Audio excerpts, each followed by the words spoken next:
Hello, everyone, and welcome to another episode of the Love Fruit podcast. And today we are joined by Skye Conway.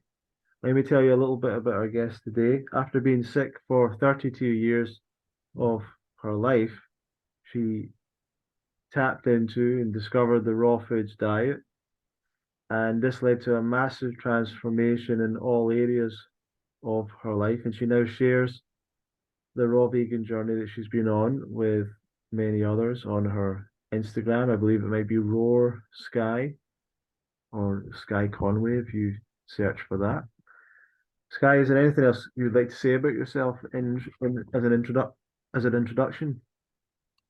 Hi, everybody. So, yeah, that was great. Thank you. My name's Skye, and I was sick most of my life. And I have this passion now for raw foods because once they entered my life, my health, my life, my whole world changed. So, yeah, that's kind of me and what I like to do and why I want to talk about raw food so much. Excellent. So let's talk about that journey and your background and how did you grow up? What was your lifestyle like?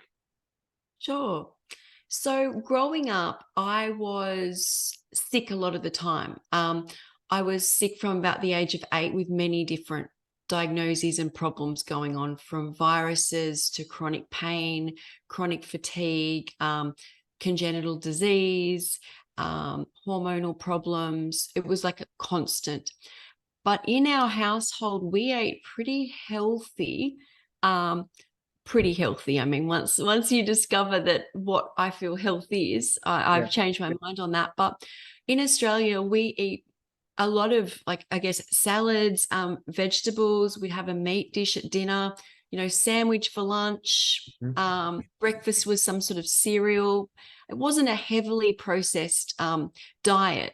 And that's how I grew up. And when I was sick, I did go to naturopaths, and they did change my diet, but never to raw foods. It was more cooked foods, but cutting a lot of different food groups out. And obviously, nothing really made a huge impact, not a big enough impact on my health.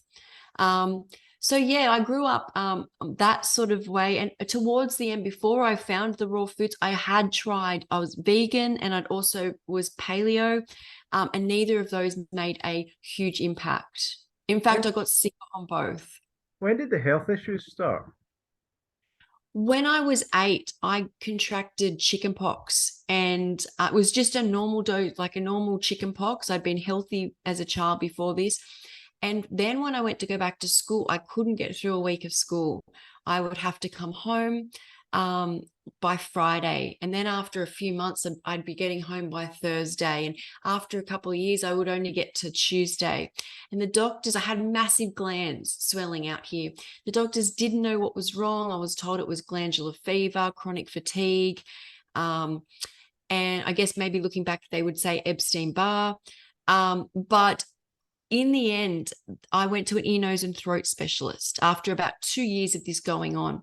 And they said my tonsils had been eaten away by a bacteria, and I'd never had tonsillitis. But they said you need to have them removed. There's not much left. And when we're in there, if your adenoids don't look great, we'll take them out too.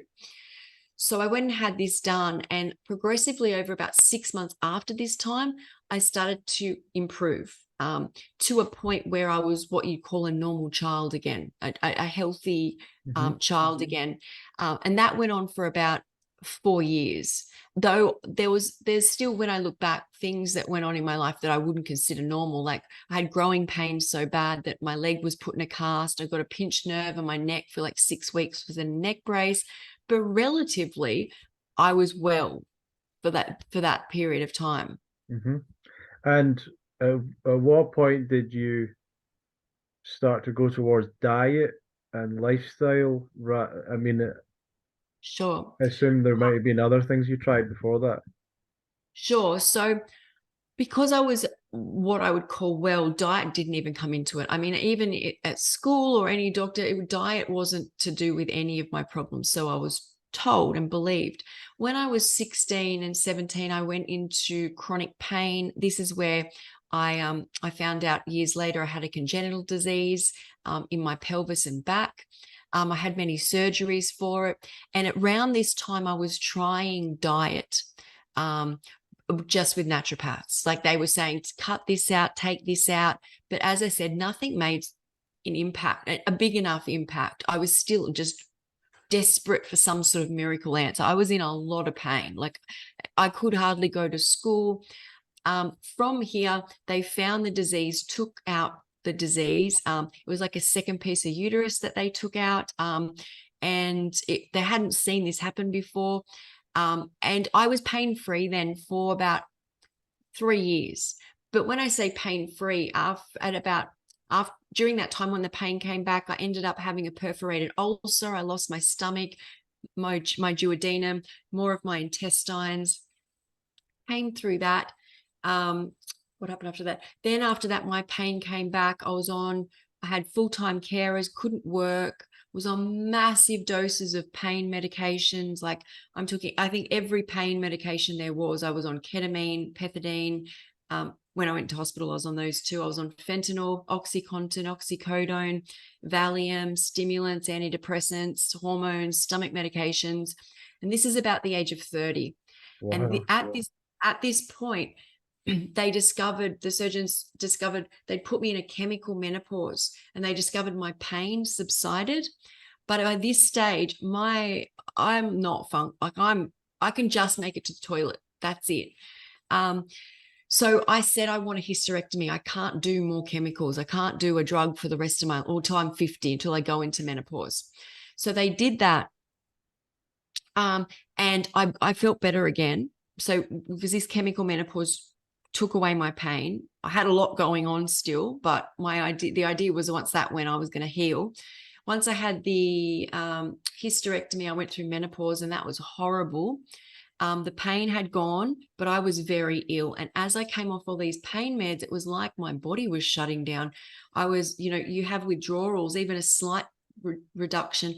I would have low blood pressure, fainting, vomiting to constipation. All other problems started to come up with my heart. I ended up only 37 kilograms, and I was in ICU a couple of times because they didn't know what was going on, and they were trying to help me. And at this stage, diet still had not come into it at all. The only role that diet played was I was forced to, they were monitoring. I was constantly at nutritionists because I was so underweight. And the only thing I was forced to have was 3 times a day protein shakes. And these really made me feel sick because they're high sugar. And the way my digestive system works, if I have concentrated sugar in liquid, it dumps. It's called dumping syndrome. I had that as well. And then the sugar rushes in, my heart palpitates. I then have to lay down. So there's lots going on. But that's the only role diet's playing. Then I had like a break with reality and lost a lot of my memory of what had been occurring, like a trauma response. With this, I'd come off the rest of my medication, but I started to get better very quickly. And with this, I went on a paleo diet. And with that paleo diet, there was nuts, seeds, cooked fruit, vegetables, and a meat dish at night. That was my diet for about a year. And I did okay on that 1 year. I will say I was eating a higher amount of raw foods than I ever had. I was going to the gym, I was working, but I was very disconnected. There was a lot of block still going on, a lot medically. At the end of that year, I got shingles through my eye, through the trigeminal nerve. At this point, I couldn't, it was a normal bout of shingles, like the chickenpox as a child. It was afterwards. Next minute, I couldn't get up, couldn't walk, couldn't talk, couldn't dress myself, couldn't do anything. That's where I had to go to a neurological hospital, relearn to do all of these things. And it was around this point where I had severe PTSD, but it was also where I became vegan. I didn't want to eat.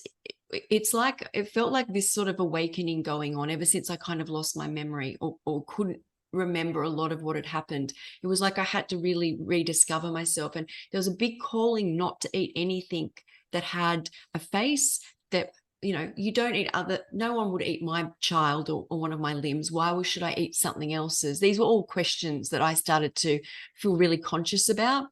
So I was doing this through hospital. So you just put on the forms, you're vegan. And so I was eating vegan. And at this point, I had 9 mental health hospital visits. One of them was 10 months. I was really suffering with PTSD. It was 10 months. I didn't go home for 10 months except for a couple of weekend visits. And I had like one-on-one care. I just was reliving a lot of what I'd been through. I guess medications might have blocked it for a while. I'm not sure. The other thing being, since I went on the vegan diet, is the protein. My blood stopped making all the proteins it was testing. So my blood test kept coming back with these really strange anomalies. This is so normal for me at this stage, though. I'm always told something is not right in my body. So there's another thing going wrong. So they bring in more nutritionists and they said I was eating really well. Like I was eating, and remember, I don't have a stomach here, but I was really eating well. And they said you could increase your protein with nuts and seeds, but we haven't seen this before. They didn't know why.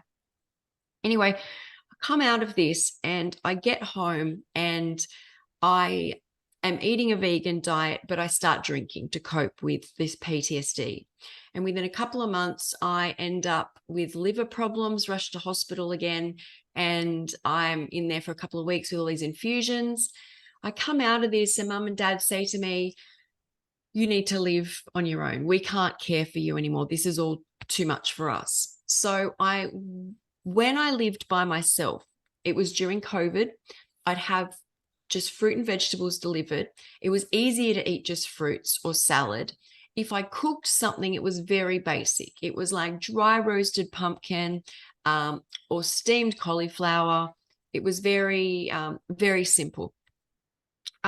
What I noticed was, so I might go a few days with just having the fruits and salads and a little bit of cooked food, maybe some date bars, which are still all raw. And then when I ate the cooked meal, it was like literally making myself sick. I would go back to bed.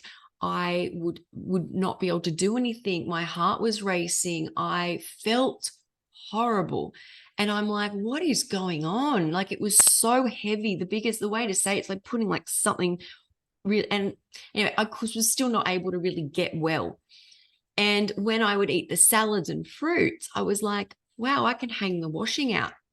And then I could bring it in. Like it was very slow at the start, but I could do things for the first time in my entire life. So the question then came to me, Skye, what are you willing to do for your health?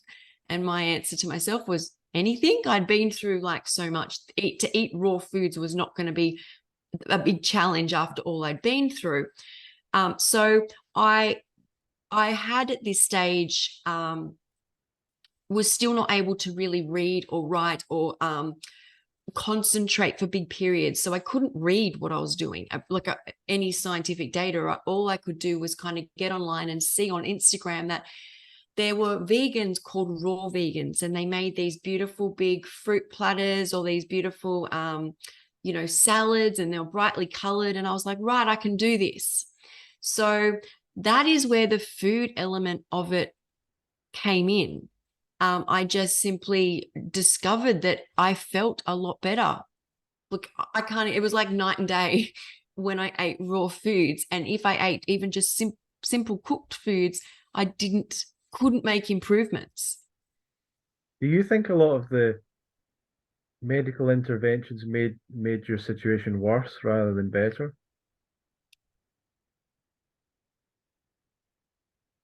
That's an interesting question. Possibly, but a lot of them, Because I can't. you're mentioning having,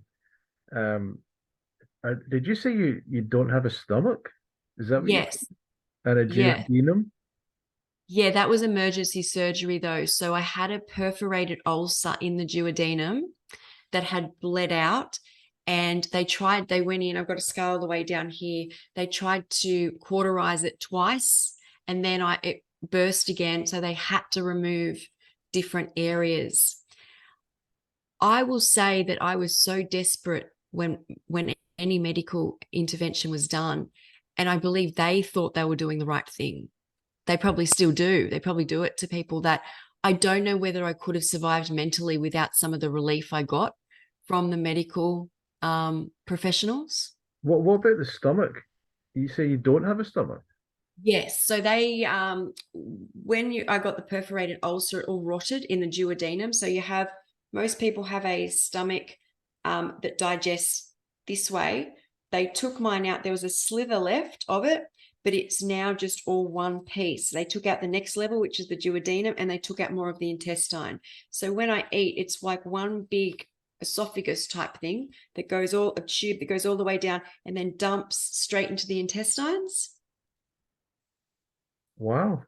That's that how I don't even know, like and that's very different obviously, but I'm surprised that that works. Yeah, I think it's another credit to the human body as to Right, just okay. all it's capable of, right? And I'll tell you, when I went raw within 2 months, so I had that surgery 15 years prior to going raw. So it's quite an old scar. It's a massive scar. They went in 3 times into the same Hmm. scar. 3 months into eating raw foods, I went to my mum and dad's and I started to roll my finger across the scar, and I could feel a massive chunk. It would be like keloid scarring, like kind of flapping away. So it had broken off. And I said to mum, this is so odd. And she said to me, she goes, you're going to have to see a doctor about that. And I'd been eating raw foods. And I said, I think that's how I ended up with all these problems. Yeah. I think that's the worst thing I can do.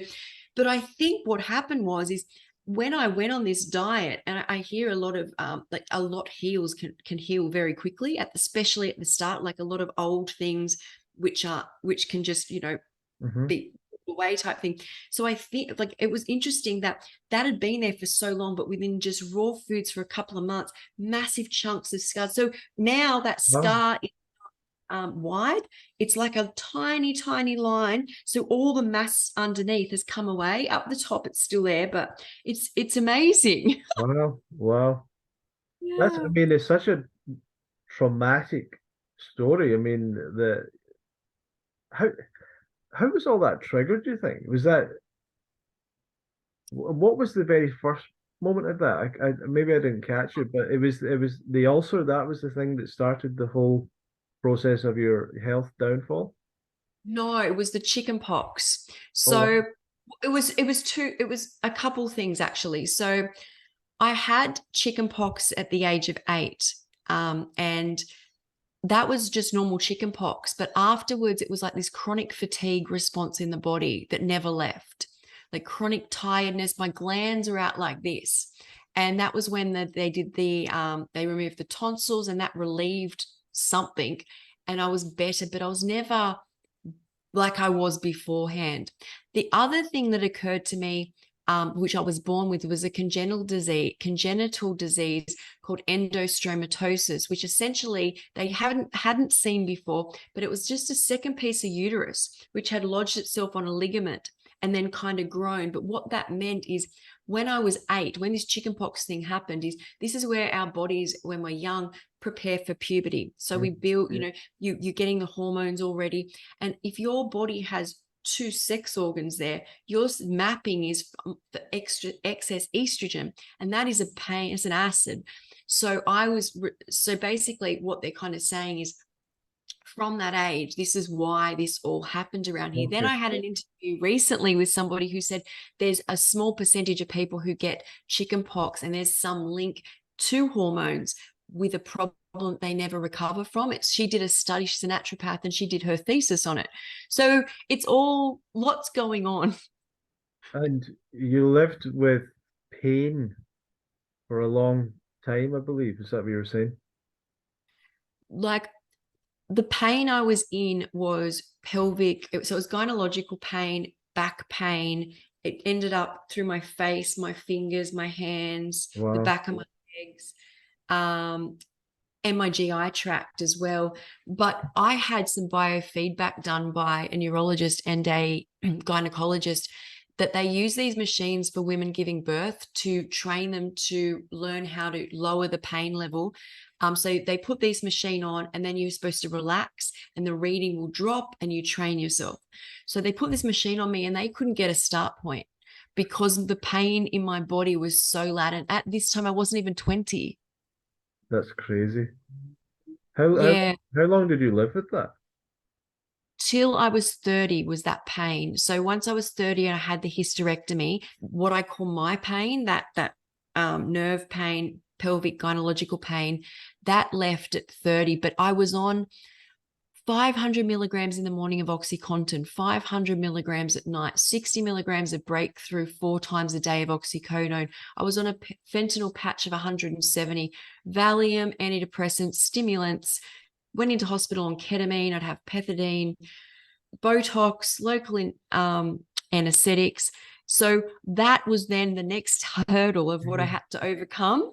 What was the cause of that pain? The root cause? Do you understand what it was? Yeah, that was that second piece of uterus, the endostomatosis, which had, so they did a surgery and removed it, but they went back in years later and he's left what he'd called the root, and he took that out then. But he explained to me that the wound being open, the cells in there had spread onto my bladder, my uterus, and my bowel, and then they cause more of like Jeez. that response. So when he took the rest out, it was too late. It had already kind of, and I was so inflamed. I was, It's terrible. yeah. You know what was the most terrible was I know this sounds really horrible, but I always wished I had something like cancer or something, because nobody knew what was going on. There was no Yeah. answer. I No. was in so much pain. It was like nobody believed. I don't even know whether I believed. It was not a definitive diagnosis, and I wanted something, where you, even if you need Yeah. dialysis, you go to a set department, you go to a Yeah. Yeah. set Yeah. doctor. It was never like that for me. I was all over the place. So for 10 years, so basically you probably couldn't really have a life. No, I didn't. So from the age of 16 up until 30, I was, most of my time was spent in bed. Just Oh, about the time I could was spent in bed. And then after that, I was still in bed by this stage because of what it had done to me. And the year that I got well, I remember I was saying, like, I did paleo for a year, and I went to the gym and I worked. Because I kind of lost my memory, my body had some ability to function. It was very, very strange. Like, it's not, I couldn't do much, even with my cognition. Everything was very, like, it was keeping me in some sort of, yeah. you know, life support type thing. And then once it came back, I went downhill. It must have been really taxing to your nervous system to be going through essentially pain for 10 years, like for a constant time. Um, Yeah. is there a kind of a recovery process from that? I mean, how does that shape you and how do you, I don't know, how do you get over that? So that's a really important question, because when you're in chronic flight or flight, my brain worked like this. So if I had to right now get from just here to the door, it would go, have you taken your pain medication? Have you taken your long-term pain medication? Have you put enough heat on it? Is anyone around if you're going to walk? While you're up, do you need to go to the toilet? Okay, grab your hot water bottle. You can make it. You can do it. That is how my brain worked if I Yeah. had to do anything for all I could remember, really. So when the pain goes, you literally don't know how to live. And then your brain starts to adapt a trauma response to things. Like at the start, it can kind of remember, and also all the medications are coming away as well. Like, so it's like trying to relearn. I did try and study psychology for about 5 years. I never completed it, but I feel reading about what the body and mind react, just knowing what they do was helpful to get through that. But then eventually it was like the PTSD was too much and I couldn't function. Plus there Mhm. was whatever happened after the shingle. So, but that is the hard part, is trying to learn how you just sit, because now I can sit by the beach and I can remember as a little girl that I would run by the water, and the feeling of the salt air. That is, if you're coming off some long-term disease, you're not going to feel that for a while, but you've got to keep persevering. So Wow. you've got to keep what I believe is exposure. So you keep going back to things that you know are safe, like sitting by the beach, and eventually you kind of settle. Wow. Wow. Yeah. And you said you had like a kind of a break from reality in that time. Was that a response to the trauma of that whole situation? To be honest, it was like, I've never really talked much about this. So I was living at home. No one thought I was going to make it. I think you've seen photos of me. I was 37 kilograms. No one knew why my body was shutting down. The more they took the medications away, I was just shutting down. And then I woke up one morning and it was like I was on hyper alert. I didn't know whether I was dead or alive. Obviously, I was alive, but I wasn't talking about this. It was just like, where am I type thing. I don't know if this makes much sense. I feel like I was in a different reality. And I really couldn't do much still. And then I just stopped talking because everyone, doctors, nurses, my parents, everyone was telling me what to do and nothing was working. And I just didn't believe in anybody anymore. So I just stopped talking as well. I didn't think about anything. I just kind of laid there. And then they put me in a psychiatric unit and I'd come off, there was a little bit of pain meds still in going through me. So they took me off that. They put me on something else. And then those meds made me like, it was almost like hallucinate. Somehow I came out of that. But when people would ask me what had happened, I might be able to tell them a bit of it or tell them my name sometimes. Sometimes I couldn't even remember my name. And then, yeah. And so I do believe all of this was everyone has a breaking point. Right.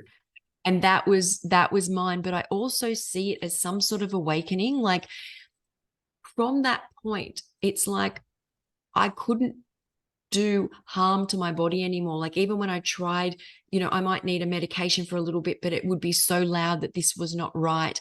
It was like me finding my way, even though it took 5 years, 4 years, 4 or 5 years. And I went through massive, hospitalizations for mental health, had the shingles, all of that still. It was like this. No, there was no relief during that time in any way either. It was, I guess, a trauma response, but I still feel it's like we are all souls with spirit, and there was something calling me to something bigger during that time. It was Right. different from the Right. rest. The rest there was always, at worst case scenario, they could put some sort of local anesthetic in some area. They could give me some sort of calming agent if something, but for this 5 years, it was literally like coming off everything, having to find me. And I will say this is it is so rewarding to find yourself, but it's not always easy work.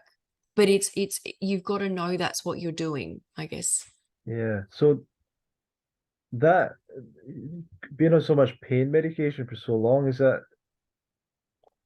I mean, some of the things you're talking about there, Oxycontin, fentanyl, and things like that, there's a lot of problems with people uh, getting addicted to these things. And so Mm, do you understand what that is like, or do you have some of the after effects of that and some of the problems of opioid, abuse or mm, whatever? I mean, like, obviously it was regulated, but was it mm. is it way less that you would have taken than you know an addict kind of thing, or how does that work? I don't understand that.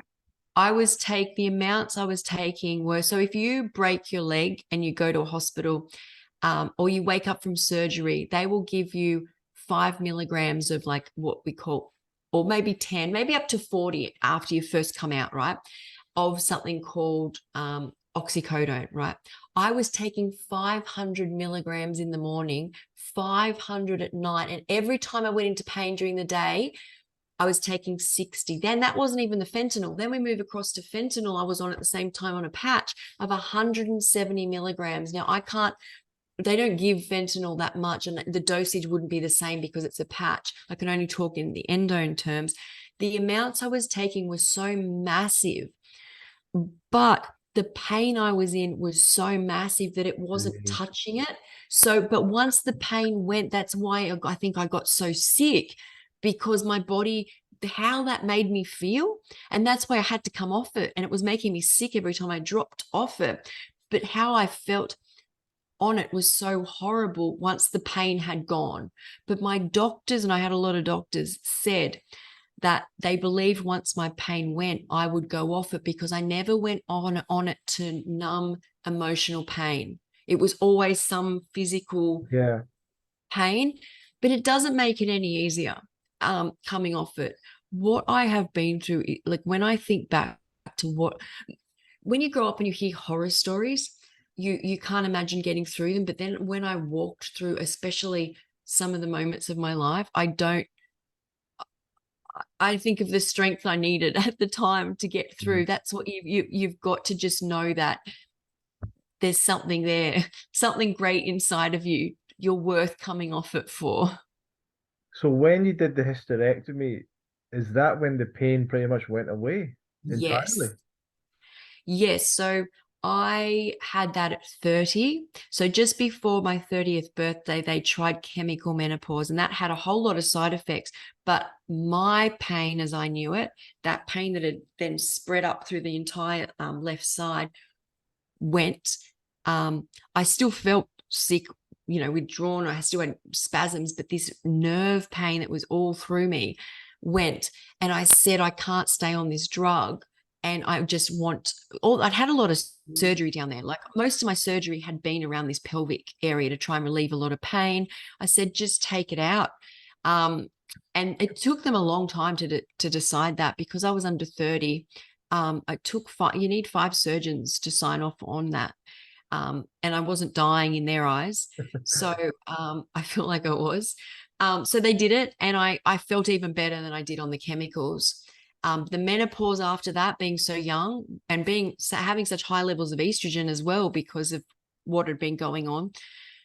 So I went through that, and then soon after that, I just felt so horrible on these pain meds, like so. And that's when I lost my hair, got really, really skinny, and I was always sick. So yeah, I came off the walking stick after the hysterectomy. And so the pain was gone though at that point. Yeah. And so were you saying there you had a bit of an issue coming off of the pain medication, or there was Not kind of what do you call it? Like a detox from that, or Yeah, so there was a massive problem physically. So Mhm. mentally, I wanted to come off it, because every Yeah, time yeah. so I would come off it, like you tape it amount. So you come off a small amount, and I would get sick, physically sick from that, no matter how small it was. I was so sensitive. I'd get like the vomiting, diarrhea to constipation. My bowels got so bad, I ended up having to inject to go to the toilet. In the end, I was getting so constipated from these medications. What else? My hair was falling out. I was dizzy. I then got heart problems like tachycardia. Every time I get up, my heart was racing. But when I stabilized on the meds, they were so strong, I couldn't stay there. I wanted to drop again. So yeah, that was the only problem I found with the meds. Only problem. I nearly died coming off them. But yeah, so that's as for the addiction side of them. Yeah, there was a tendency to that year that I was well to know that in the past, a lot of what I felt was regulated by medications. Like all of what I felt, I think, was regulated. So there's that real shift of knowing that just sit down and have something to eat, have a glass of water, sit by a candle, by a window. You've got to really retrain. So there's that side of it. But the horror side was how sick I got. And I think part of that was my body had been through so much with that pain. Like it was already through the ringer, and then it had to come off all the meds. Amazing. So at what point, how long after that did you find the raw food diet? It was 4 to 5 years Hmm. um, after that first, like, Were you able to get your life back after that? After the uh, hysterectomy? no, no. No. So I was after the hysterectomy, I was pain free. I was just a shell of a person. I was on Yeah. all those meds. And then I went through the menopause, which was so horrible. After the menopause was the constant. So I never stopped being sick. That's the problem, right? Is you can't live, your brain's still in flight or fight. So I never had that period of time to just go live. Afterwards, my body's like, right now you got to get rid of the meds because you feel so sick. And then you had the withdrawal symptoms, and then more small problems started to show up. And then you're back to new doctors and Wow. And mm, so you were still searching, I guess, for a solution. yeah. I was, but I believed so strongly that once the pain had gone, it was just such an unusual pain. It was nothing like, people go, oh, it's a headache like you get when you get the flu or something. It was no, you couldn't. It was so I called it my pain, and I believed very strongly that once my pain went and I came off all the pain meds, if I survived, I believed I would. However I got well, I wanted to share with people because it's just something that is worth sharing. But then there's a real struggle. So that year that I got well, when I did the paleo diet, where I functioned at a really like basic level, is you really start to see how hard it is for a person who's been so sick to change their brain patterns to a well person. Yeah. That's a whole ball game that you have to wrap your head around. Amazing. Amazing. And Mm. do you have support with that? Were there, So no. So when that year I really pushed every support wise, like psychology and counseling all the way. I had my family and friends. So that was a lot of support. But you get to the point where you don't want to be around hospitals and doctors. It's so triggering. So support for me in that sense, there was nothing there, but I always have had family and friends. When I discovered raw foods, I had pretty much lost everything. I was homeless when I was helped to find a place, but I was not allowed to come home. I couldn't stay anywhere. I was living in a hotel. I was not close to anybody, barely spoke to anybody. I just didn't know how the world worked. I couldn't understand how I'd been so sick and why I was getting sick again at this stage. Like I thought, what did I do? Like when I look at all the things I've been through, I couldn't understand how somebody got so unlucky. You know, how people yeah, get like a cancer or they get kidney problems and you go, oh, that's just luck, mate. How did somebody get, and finding the raw foods made me realize what I thought all along. There was something underlying here, and in my mind, it is simply inflammation. Is for some reason, whether it's a virus, whatever it was, something has become inflamed, and everything is just inflamed, right? And once this is what I strongly believe is I've seemed to stop a lot of the inflammation, and that has stopped a lot of the what we call disease response in the body and healed. And in many departments in the body, like as in the brain, the soul, like ailments, in my body, the way I breathe, yeah. that whole package. How did you actually find the raw foods diet, and what was your It, transition like? it was simply just the stumbling onto it by once, I moved out into my first home. It was COVID, foods were delivered. And because I was so sick, it was easier to eat the fruits, salads, raw foods. And then when I would eat something like just steamed pumpkin with some garlic and rosemary, or some turmeric steamed cauliflower, which was very simple as well, I was back in bed and going what I call backwards. And it was so strong when I would have it. I'm like, what's going on? And it was that. And I was saying I couldn't really read, write, or concentrate for long periods at that time. So that's when I went to the Instagram and I saw raw vegans, and I saw pictures and I was like, right, if it's raw, it must be okay. And as long as I ate the raw foods, I took steps forward in my life. So what I did was just ate whatever I wanted. as long as it was raw. And it was great. For the first time, I didn't feel sick eating as well. I usually felt just not, I didn't have a great relationship with food. It never made me feel great, even before I lost my stomach. This, it was like my body was going, oh my God, I've been wanting this my whole life. Give me more. So I was doing like fruits, nuts, dried fruits during the day.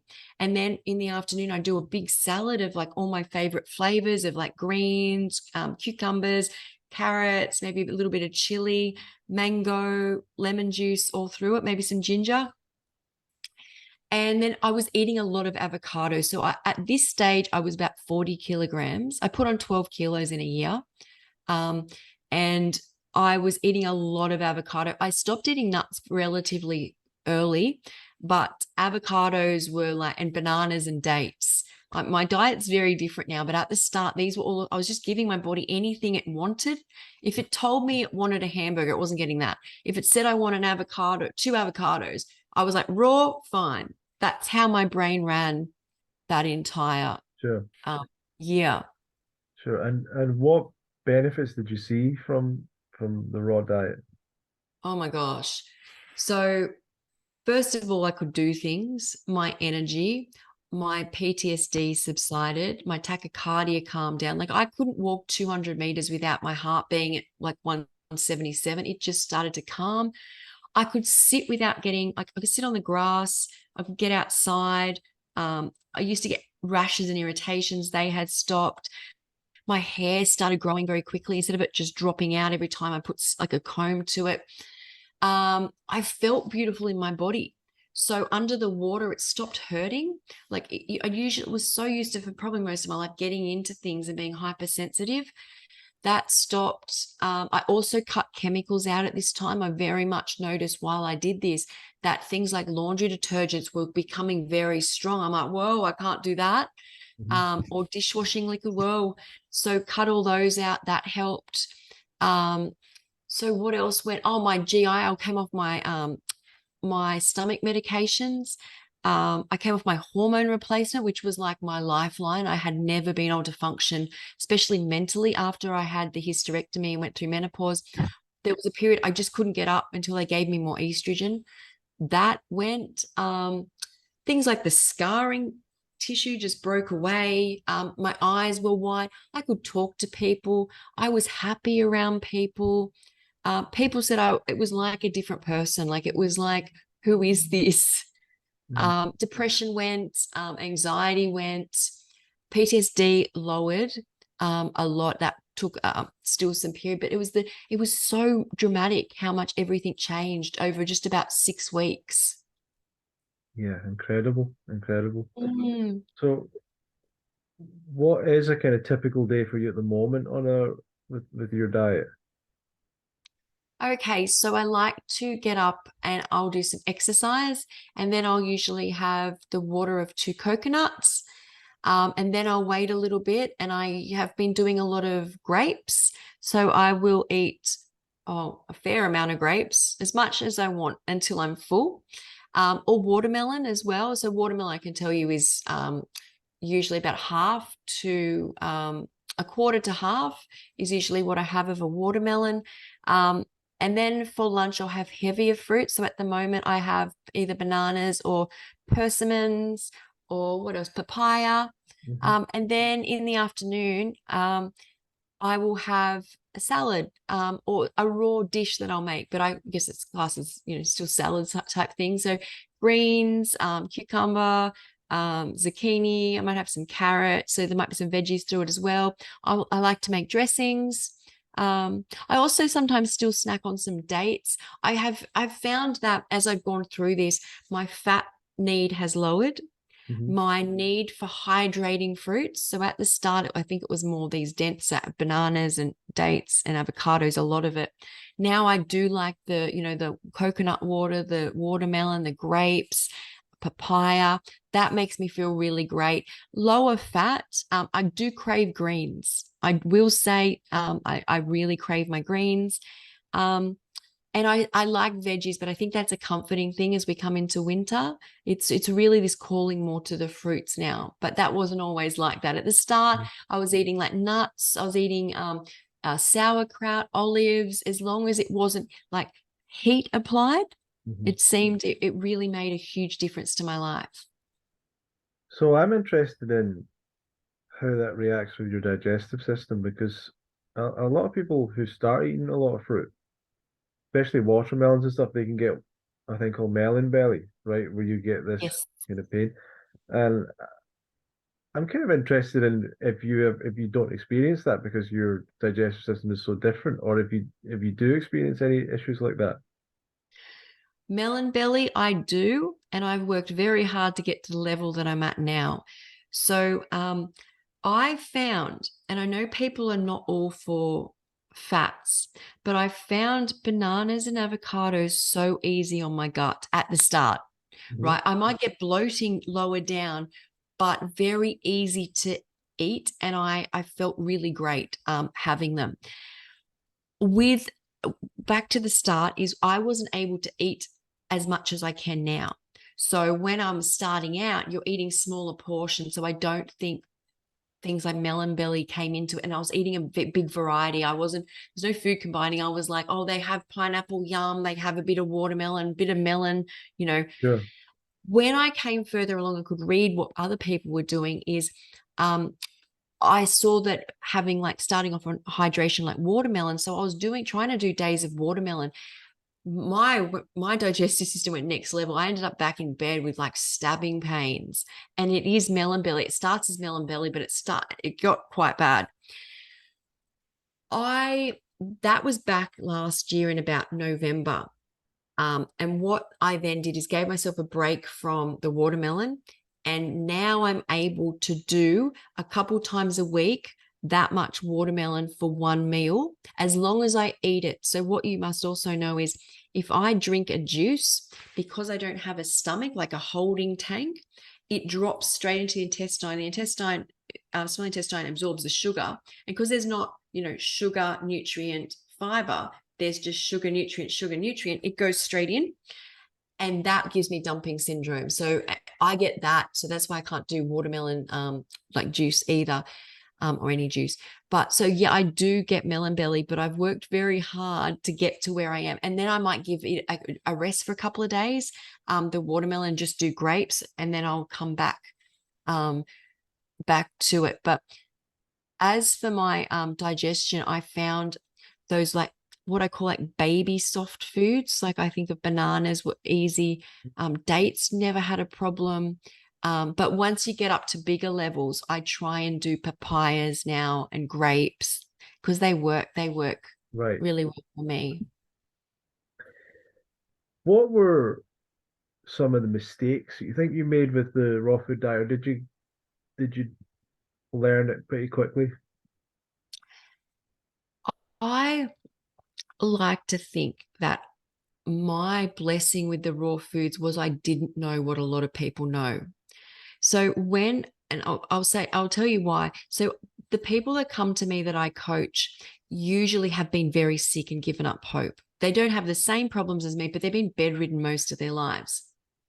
And a lot of what is stopping them even moving forward on this diet is the amount of knowledge they know about not combining this, not eating this, too much fat, oxalates.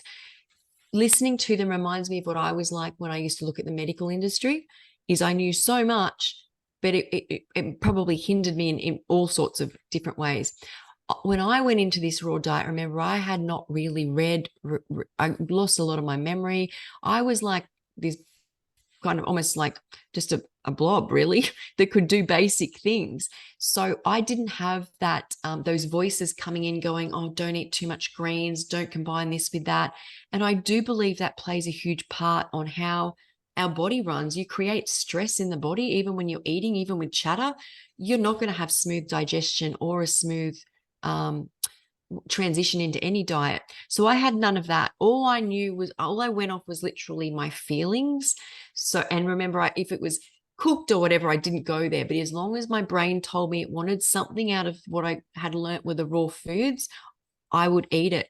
I love my transition so much. I love that I had that ability to just eat whatever I wanted, get well with it. I will say, there after about a year of doing it, I look back now and I would have then, I guess, stopped eating as much fat if I know what it does now.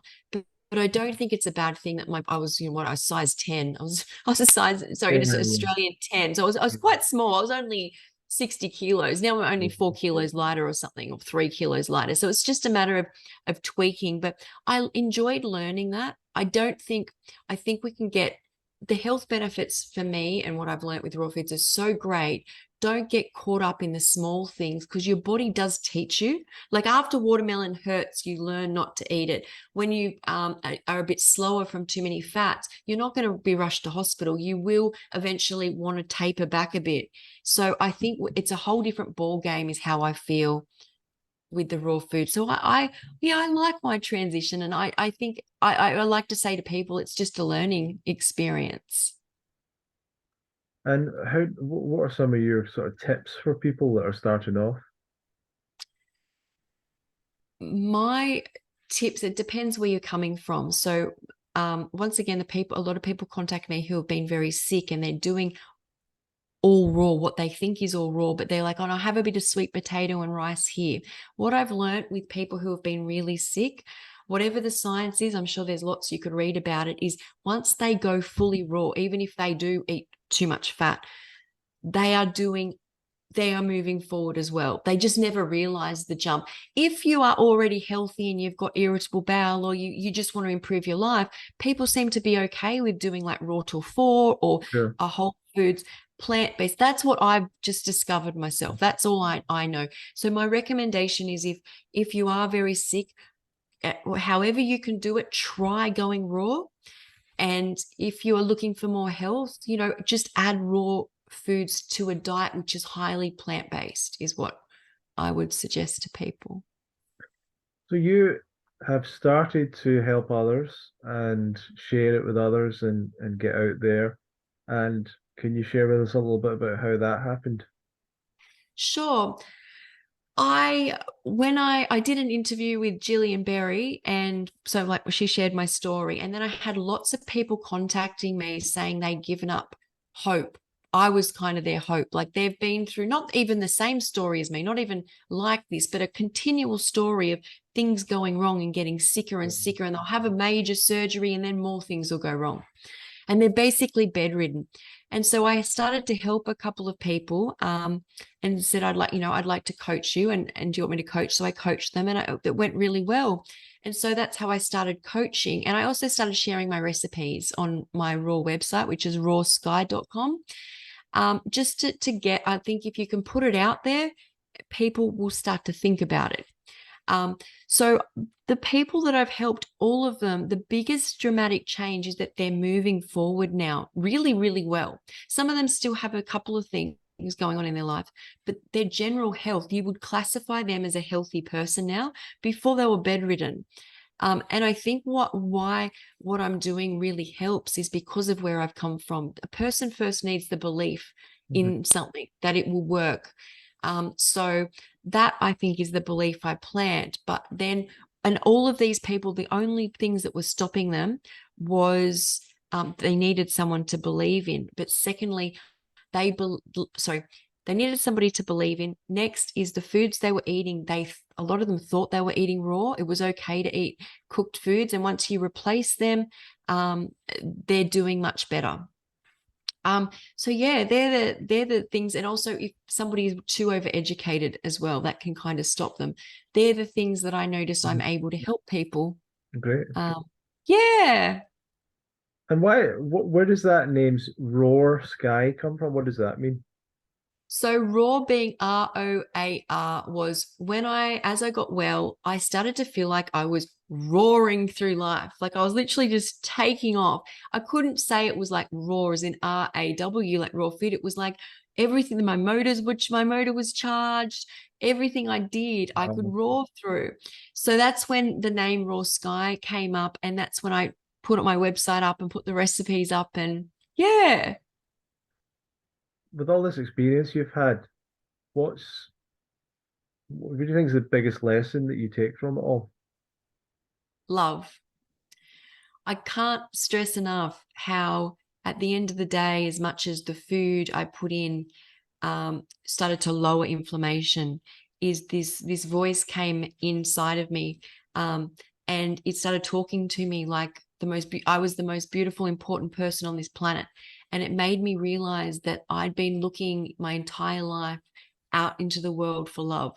I've been looking for, I love that car. I love my hair. I love how that tastes, but I love how that person's doing so well. I love that, but I never loved myself. And once you are in a position to love and look after yourself, that will heal you, that will give you success, and that will make you feel like you deserve it all. So I'd say love. Well, that's fantastic. And do you think that, because I've thought that a little bit, that when I started with this diet, I was already fairly positive, thought quite positive thoughts, but I do feel like there's a natural feeling of like real beautiful positive thoughts all the time, like the Yeah. world's a beautiful place. Yeah. Well, like just constantly these kind of things come up into my head on this Yeah. diet. And have you experienced that when you talk about love, sometimes when people go on a fruit diet, they get these rushes of like gratitude and things like that. Like, Yeah. and it's kind of a spiritual experience, or it is for many people, and a big emotional experience. Have you experienced that kind of stuff, the emotional side of it as well?